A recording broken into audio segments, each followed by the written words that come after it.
Hello sports fans and welcome to Hoopla Gaming. It's award-winning commentator playing some NHL 12 today. This gameplay is brought to you guys by a good buddy of mine and a fellow sports director named J Lau, aka the Steel Blue Dragon. If you guys do me a big favor, click the annotation above and go check out his channel. Tell him what's the Hoopla and wish him a happy new year. Now the first ever hockey team I ever played for was one of the original 6 teams in the NHL. A team that has a lot of history, the Detroit Red Wings. Now in 1952, started a tradition that lives on today. Probably the most interesting thing about this team is their tradition. For this commentary, I'd like to talk to you guys about the legend of the Octopus. Now back in 1952, you had to win 8 games to win the Stanley Cup, 2 best-of-7 series. Now April 15th, 1952, Pete and Jerry Cusimano, brothers and owners of the Detroit Eastern Market, hurled the first Octopus onto the rink. Now the interesting thing about that season, the Red Wings won every single game. They swept the Maple Leafs and swept the Canadiens to win the Cup.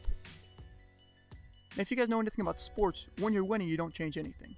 So that's this tradition lived on, and the octopus was a symbol of good luck. Why an octopus, you may ask? Because an octopus has 8 tentacles and already said that you need to have 8 wins to win the Cup. And you may be asking yourself, why am I talking about this? Well, a couple days ago this topic was brought up. December 27th, the San Jose Sharks were playing against the Anaheim Ducks. Now the San Jose Sharks is J-Law's favorite team, so I thought this would be the perfect commentary to go over his gameplay. Now, the Sharks actually lost that game 3-2, and during that game, a fan decided to throw out a dead duck onto the rink to represent how the Anaheim Ducks played that game. This is kind of ironic because the Ducks actually won that game, as I already said, 3-2. Now this made me interested and want to research what other crazy things have NHL fans done onto their rink. Well, in 1995, the first team that copied the amazing tradition by the Detroit Red Wings were the Boston Bruins. They threw out a lobster onto the rink to represent the lobster fishermen in that area. That same year in 1995, the Stanley Cup playoffs, the Devils fans were playing against the Red Wings and they decided to throw a fish after every goal that the Devils scored that year. I'm not really sure why the Devils fans threw out a fish, because at least it makes sense when the Detroit Red Wings throw octopus for the 8 wins, or I guess the Boston Bruins would throw lobsters, but now where this commentary gets very interesting. All the crazy stuff the fans have thrown out.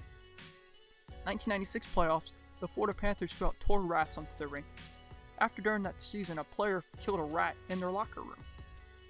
Now to me, if your team finds rats in your locker room, that usually means you're in a bad franchise and you guys probably not win a lot of games that season. To actually make the playoffs a year, it has to be a miracle. In 2002-2003, the Nashville Panthers threw out catfish onto the rink. Again, kinda doesn't make any sense to me. 2006 playoffs, Edmonton Oilers. One of the radio hosts decided it would be a great idea to throw out Alberta beef onto their rink. So today you'll find Oiler fans throwing out steaks onto the rink in home and away games. This always comes with warning, because there have been many arrests of people throwing out various things onto their rinks, besides their hats when hat tricks occur.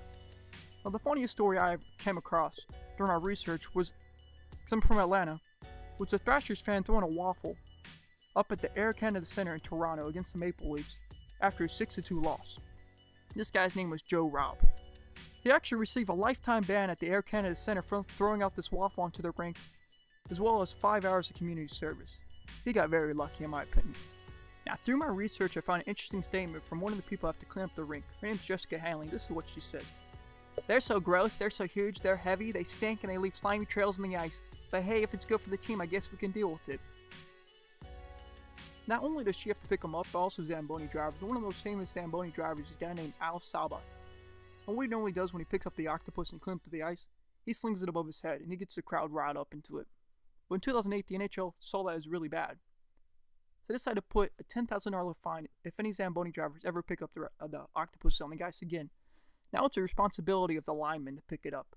And of course, if you're a hockey player, you really don't want to pick up an octopus on the rink. So is this tradition going to die? I don't think so.